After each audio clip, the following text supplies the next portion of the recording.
So, also one thing I'm going to do real quick before I start the run, bear with me. So I'm going to turn off this game's music because it's really not very good. And we're going to add some actually good music. Anyone who has ever watched me do a run of this game will recognize what music I'm going to put on. I hope that's okay. It's not music that's going to get it muted or anything like that. It's just a different game music. And it's much more fun, so. Alright. But anyways, I'm going to go ahead and give a countdown. If Sphere's ready.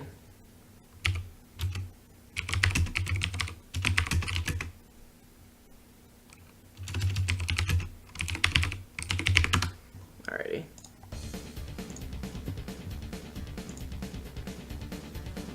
Alrighty, so we're gonna start in 3, 2, 1, go. So this is Star Wars Dark Forces. This is the first of the games to feature Kyle Katarn. And it's the game that kind of started the Jedi Knight series. And so, instead of using Force power, since you're not quite a Jedi yet, you're actually going to be relying on a lot more traditional first-person shooter tactics. We'll explain those in time. The first kind of 2 levels are pretty straightforward. It's also really fast, so I'm already about to collect the main objective for this level. And get to the top. We're going to collect the blaster rifle because we're going to need this throughout the rest of the game.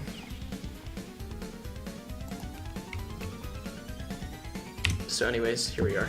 We're on the second level. This level is also straightforward. If I actually don't run into everything, that'd be great.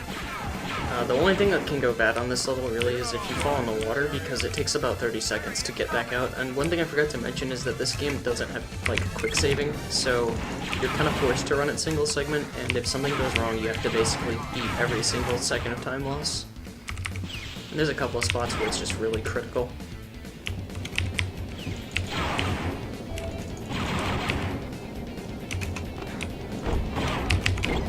Just crouch to this window to ride this thing to the other side. It's a little bit faster than waiting on the door to open up.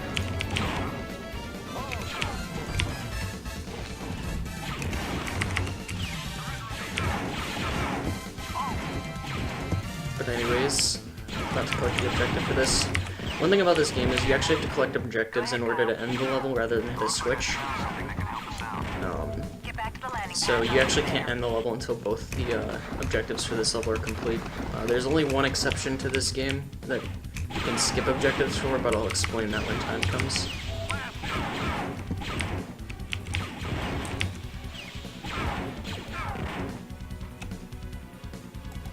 Alright, so now we're going on to Anuit. This is a level that introduces a new mechanic that we're going to be using for the rest of the game. So we have thermal detonators. Normally you're supposed to ride through each of these tunnels and raise a water level to get to the end of Dinogas. However, because this is a 90s FPS game, we can just do explosive boost in here and skip the entire puzzle. So it lets us get right to here, and this saves about 1.5 minutes of time, as opposed to the old route. Alright.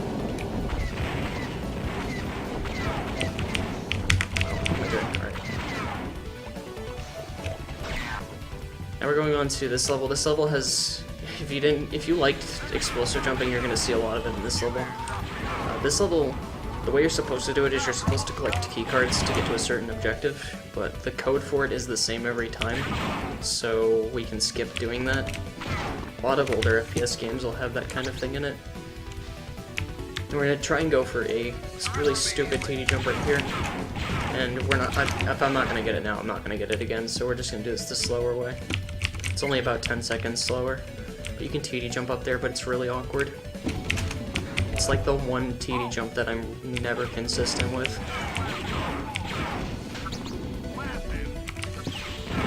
Right, so that's the code I was talking about. Now we're going to do another sequence break here with explosives, because there's not enough. Hopefully I get it first try. There we go. That skips us having to do a switch puzzle, which takes about like a minute or so to actually do. And another, as if there wasn't enough sequence breaking, we're actually going to take a different way out of the level than intended. We're supposed to go out the front entrance to get to the exit, but we're going to take the air duct instead. This is where a lot of runs go to die, by the way, because there's a lot of places where these can mess up.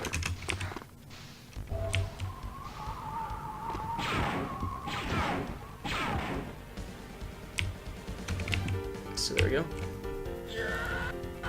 Now we're going on to Gromus. This is kind of a boring level. We just have to get to a certain point of the level by a certain time in order to actually go fast. So we'll just be kind of going through this, coasting through it.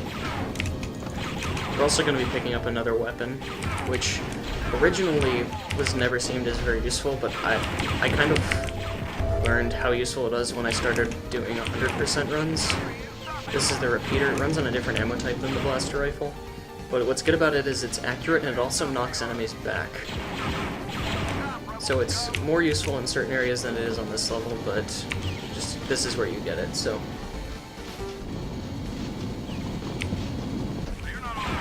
Now we're gonna do a jump that's really dumb. Hopefully I get it first try. I didn't, that's whatever, no big deal. There we go, second try is fine. As long as I don't miss it more than once, we won't waste time. But that jump saves you having to get a blue key. Pretty sure it's just a developer-intended shortcut. But there's a safer way to do it, which is really easy, but I don't like going to do things the easy way. So now we're going to try and do a trick here. Hopefully I get it. Most weapons have a primary and alternate... Oh, I didn't get it. That's fine. There's a primary and alternate fire mode for pretty much every weapon in the game. For thermal detonators, the secondary firing mode is lobbing them and rather than not having them explode on impact. And when you do that, you can actually lob them for moving doors. And I failed it there because it's really awkward. But what I'm doing here now is when you hit that switch, you're supposed to wait on these doors to open. But I hit it past the trigger that lowers them, so we can now just go while they're opening instead of having to wait on it. Somebody actually found this by accident playing through it casually, and we're like, oh man, this is actually really useful. So, now we're done with this. Just gonna do another shortcut here. There we go. Now we're going on to a very fast-paced level. This is the prison, or detention center, I guess I should say. I'm gonna try and focus because I want to get to a certain point to get what we refer to as one cycle detention, which means we'll get to a point where there's a trash compactor, and I want to get to a point so that I can ride the platforms on it without having to wait. But that's just going to require me to get through this really quickly.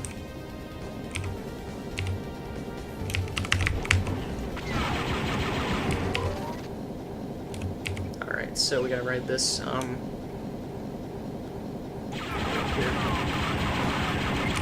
Alright, so one other thing I want to say is that this level also, like, research has keycard hunting you have to do, but the code for a door we need is the same every time. And that's good because this level is probably the most ambiguous one in the entire game. So we're just going to take a developer-intended secret route. Okay, we got one cycle, by the way. This is what it is. You don't have to wait, see? Just go right here. So the combination of that secret and knowing the code makes this level really short. There we go. Because casually that level takes forever. I will say this, this like game casually, it's just the level design is all over the place. It's way too ambiguous at times. Anyways, we're gonna go ahead and do a shortcut here. This is something that Brendar kind of came up with. It's a little bit faster, but avoids just having to deal with enemies. Because this level has Gamorreans, which are annoying because they are really fat. And they do attacks that do direct physical damage, which does 40 damage, and that can kill you in 3 hits. But this level is not terribly interesting. There is one thing hopefully I will get, but it's kind of based on a combination of a little bit of luck and me being careful. So the main thing here is we need to get 2 different keycards to get to the end. We need this keycard to get to the next keycard, which actually leads to the objective. Hello. Alright, so my health's looking pretty good. Like, not good, but it's good for what I need, because now I'm going to do a death warp here to get out of that room. That saves a couple of seconds, and also just gives me full health for the rest of the level.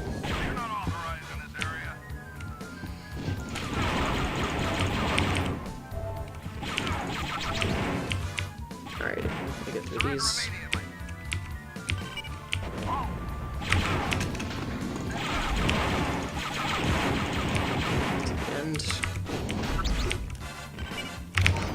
Alrighty, there we go. Now we're going to robotics. Robotics is actually one of my favorite levels in the run, minus the fact that it has really broken ice physics.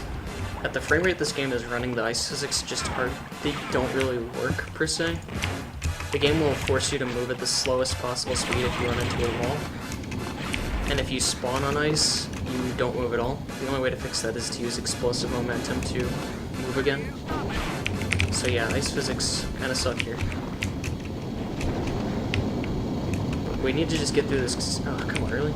The sequence of conveyor belts in order to get to the, where we need to be. Oh, that sucks.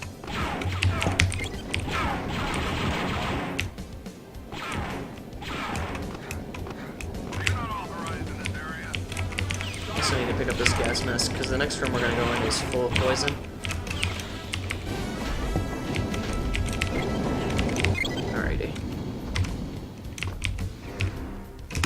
So we gotta activate these 3 sequencers right here, or charges I guess you could call them. We also have to be careful not to fall in this pool of porridge or whatever the hell this is, because it actually does damage to you. But now we're gonna get introduced to the Dark Trooper. There's 2 types. One is the melee Dark Trooper from Chromis, and this is the Dark Trooper, the main threat. These enemies are really annoying, but because of weapon supercharge, we can just kill them really quickly.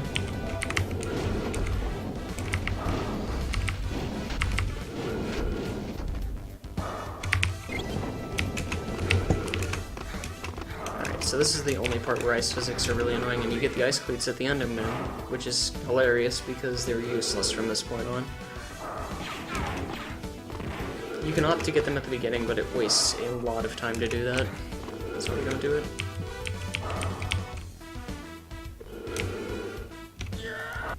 Alright, so now we're going on to Narshada. This is casually one of the longer levels of the game, but through some advanced trickery and level design, we take a careful shortcut here, open this door, that's the end of the level. So now one of the most complicated levels is the shortest in the entire run. I think that's just hilarious. Now we're in Jabba's. We don't have our equipment, so we have to punch this dragon first. Wow, he's really aggressive. What a guy. I had really bad luck there. But we have to go get our equipment. There's 3 objectives on the ship, which are to get our equipment, rescue Jan, and then collect the blue Navicard. We're gonna go get our equipment first, but then we're gonna do the rest of the objectives in the opposite order. But this level is where a lot of runs can go lose all their momentum because of some really annoying luck factors. This game, I should also mention, is not very RNG heavy. It's very much execution based. But there's still a couple sections that could go badly, and this is one of those examples. And we saw how I used grenades to go high with explosives. Mines do just as, or do significantly more, so we can just boost all the way up there. And boosting there allows us to do these objectives out of order. So we're gonna go rescue Jan first. But yeah, mines have a lot more bullet explosive power, so they make you go higher. So using 2 of them will make you do that. Lots of explosive work in this game. Oh shit, okay. Thanks, I thought I was done for. I'm gonna kill myself in front of Jan because that's not gonna traumatize her. But it actually is lucky because it spawns us back out here. You're supposed to rescue Jan last, but obviously we didn't have to do that. Do a little grenade jump here.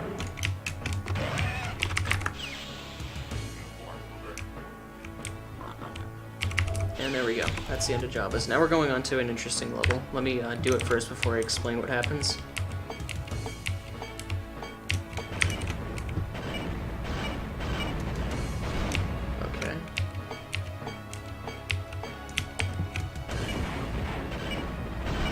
Alrighty, so if you heard any of the audio, you heard pain sounds and then a death cry. Boba Fett's behind that wall. At the end of the level, you're supposed to fight Boba Fett, but we use splash damage to go through that wall. So we kill him and skip doing the entire level, which is great because Imperial City is really, really long. And that's the only objective or the only level in the game where you can actually skip the other objectives to get to the end.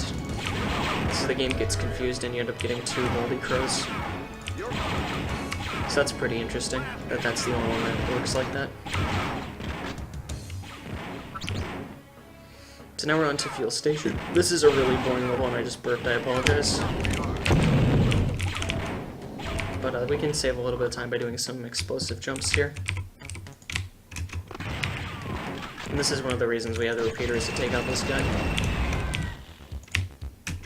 Alright, sweet, we got it. These jumps are very, very tricky. But the way you do this normally is really slow and really boring. You can actually jump across them, but it's really, really hard to pull off. We nicknamed it the Striker jump because Striker did it casually playing through the game and we thought it was impossible. But it's really just impossible at this frame rate.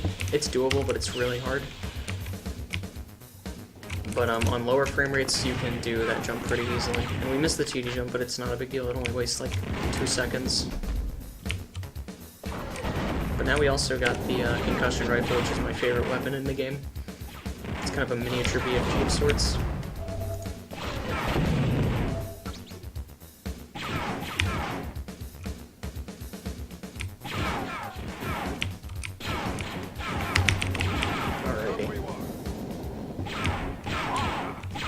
Also, we're going to do this. There's a small little glitch you can do where if you use the action button in front of an elevator, you can actually activate it at the right frame without actually hitting the switch. Pick up the key, please. Thank you. Oh, shoot. He's getting in the way. So that's kind of cool. It really doesn't save a whole lot of time, it just looks cool, and it saves maybe like half a second, to be honest. Alright, so now we're going on to Executor. This was actually, fun fact, intended to be the first level of the game, but they instead changed that. And it's one of the most straightforward levels in the game. Very easy to figure out what you're doing, but we're going to do some TD jumps to save some time. Like that one there saves us riding an elevator. But there's one section of this level that's kind of slow but can't be sped up whatsoever. But I'll explain that when we get there. I should also mention, by the way, this game's explosive jumping is a lot trickier than it actually looks. It's actually pretty hard. It does take a little bit of getting used to if you ever decide to run this game, which you should because it's really fun and fast-paced. We're going to do another mind boost here to save us doing some platforming. There we go. And we're going to get to the secret area so we can get the assault cannon because it's the best weapon in the game. And we're going to need it to take out this gauntlet of dark troopers here. Hello. Oh, thank you.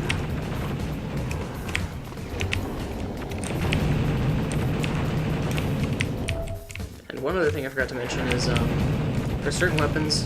Where is he? Oh. For certain weapons, like the assault cannon, if you rapidly click the fire button, like the mouse 1 or whatever, as opposed to holding the fire button, you can actually shoot your gun faster than if you held it, which is kind of interesting.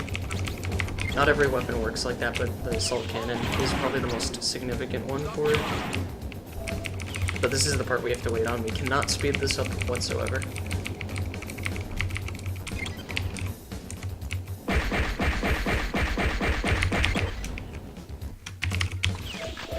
There's also a small risk that this level can soft lock. I really freaking hope it doesn't happen.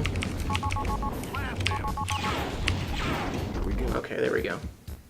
So now we're on to the last level of the game, which is Arc Hammer, and this is the longest level in the room.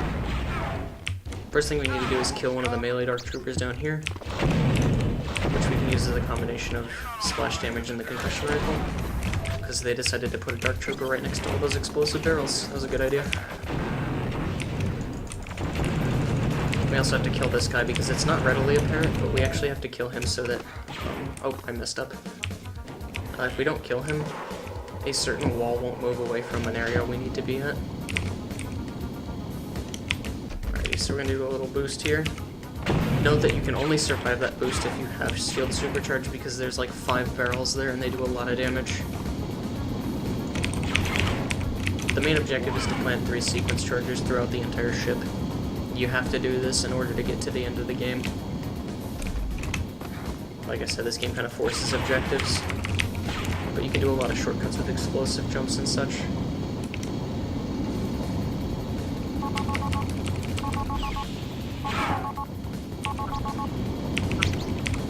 I'm going to do a little shortcut here to avoid doing some wonky platforming. Alrighty. Here comes sequence charge number 2.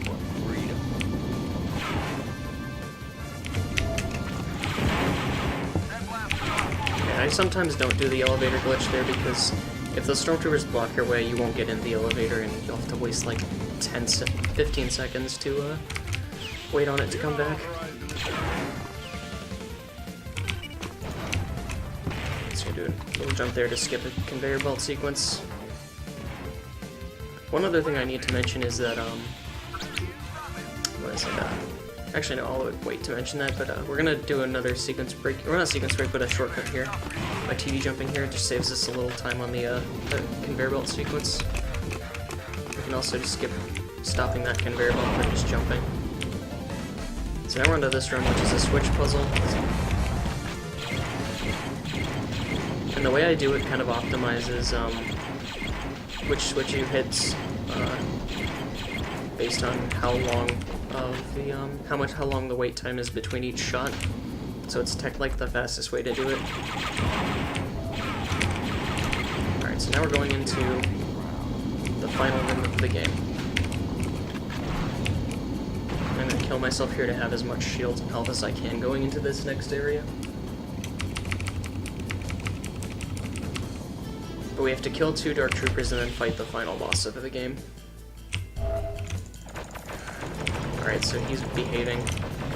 Never mind. You'll get really lucky if he just stays on that thing and shoots at you, because then you don't have to open this door. It saves a little bit of time. Ow. Come on. However, you don't want him to shoot up there because it's aiming at him is really iffy. So now we're going to the final boss of the game. Prepare for massive amounts of disappointment, because he's basically just a Dark Trooper.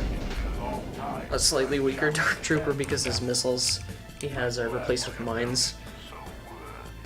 And the mines don't do anything.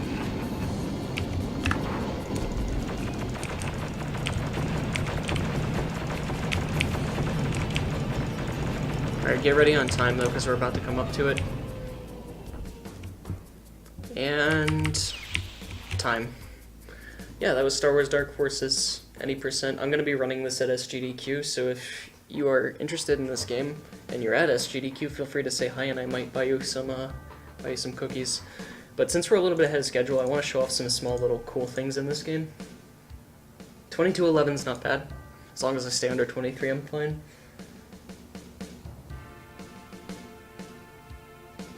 But anyways, yeah, let's show off some cool stuff real quick since we're ahead of schedule. First thing I want to show off is a little Easter egg in the game,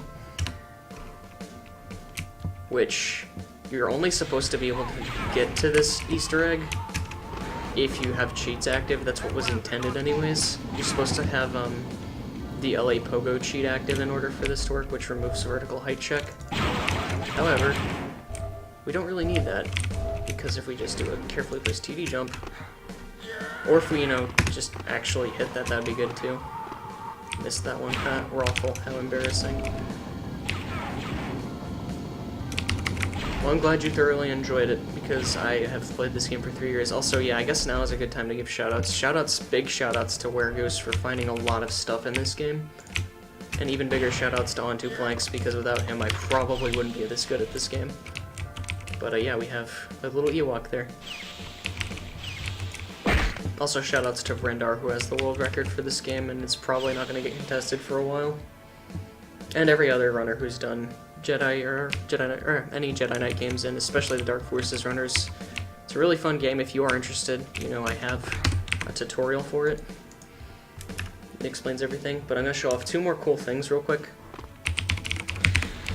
If if you're ever wondering where this ship goes when he flies away, there you go. It just kind of becomes small. And one other amusing thing is on Gromus, because he also flies away here, and if you're curious about where he goes, just kind of flies into the corner of the map. It's kind of amusing. But yeah, that's Dark Forces. There's not really much else to show off with this game. It's a cool speedrun. Thanks to everybody who watched it, and we've got a bunch of really good runs coming up next, a bunch of really good Jedi runs, so please, by all means, enjoy them.